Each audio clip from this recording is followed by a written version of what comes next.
Hey everybody, it's the Airs 1999 coming back at you with another video. In today's video, we are finally branching out from the tutorial and into different D&D subjects.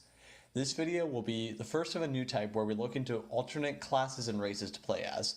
Today's theme is Shapeshifter, so let's dive right in. In-game, there are already a number of ways to shapeshift. There are spells like Polymorph, there's the druidic feature with Wild Shape, and there are magic items like the Hat of Disguise.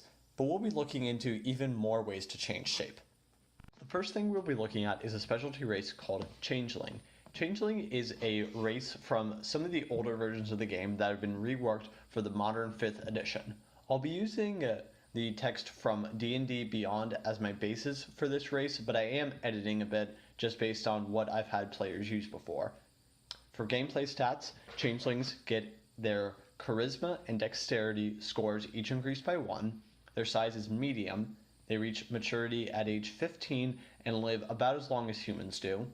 Their size is medium, so they have a walking speed of 30 feet per round, and they can read, write, and speak common and 2 other languages of their choice. In addition to this, their shapeshifting ability lets them have advantage on athletics or acrobatics checks that they use to escape from being restrained due to their adaptive physiology. They are naturally proficient in deception, and as an action, they can shapeshift into any humanoid that they have seen or back into their true form. Their height doesn't change, but they can choose to just edit individual parts of their body. So they could have like the head of the dwarf and the body of an elf, but when you're changing separate parts like this, you must concentrate on it as if concentrating on a spell. They don't get any of the racial bonuses from changing into another race like this though. From a roleplay standpoint, changelings are often looked down upon by other members of society. They are usually considered untrustworthy, and for this reason, some of them may choose to live out their whole lives looking like another race, such as humans or goblins, without anyone being any of the wiser about who they truly are. And in many D&D worlds, changelings are not a regular species, but are a cross between humans and some other creature, like a doppelganger. Speaking of doppelgangers, you could play as one of those. For this, I will be using their in-game monster stats, but we'll be touching them up so that way they're more applicable to playing as a race. So if you're playing as one, your Charisma and Dexterity scores each increase by 1, you have Dark Vision out to 60 feet, you speak Common and one other language of your choice, your size is medium, and as such you have a walking speed of 30 feet. As an action on your turn, you're able to shapeshift into a small or medium humanoid that you have seen.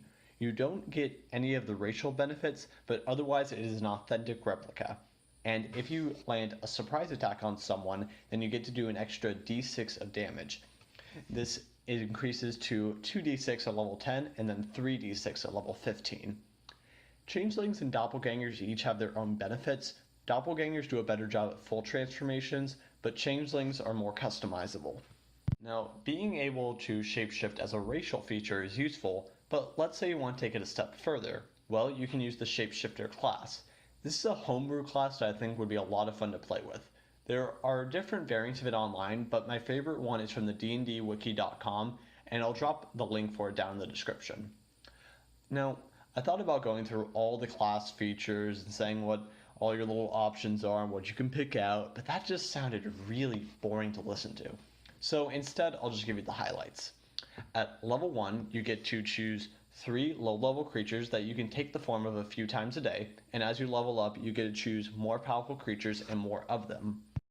And they get other cool features like resistances to poison, shorter long rests, and additional proficiencies at higher levels. And their class specifications are Abnormality and Informer. Conformer shapeshifters are able to make more authentic transformations of others, and abnormality shapeshifters are able to change their individual body parts to fulfill different uses, like natural weaponry or water breathing.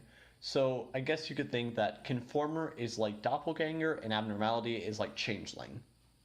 I do hope that you found today's video interesting. I plan on doing more like this, and it would be great if you would drop a like, hit that subscribe button, tell me what you think down in the comments section. Bye!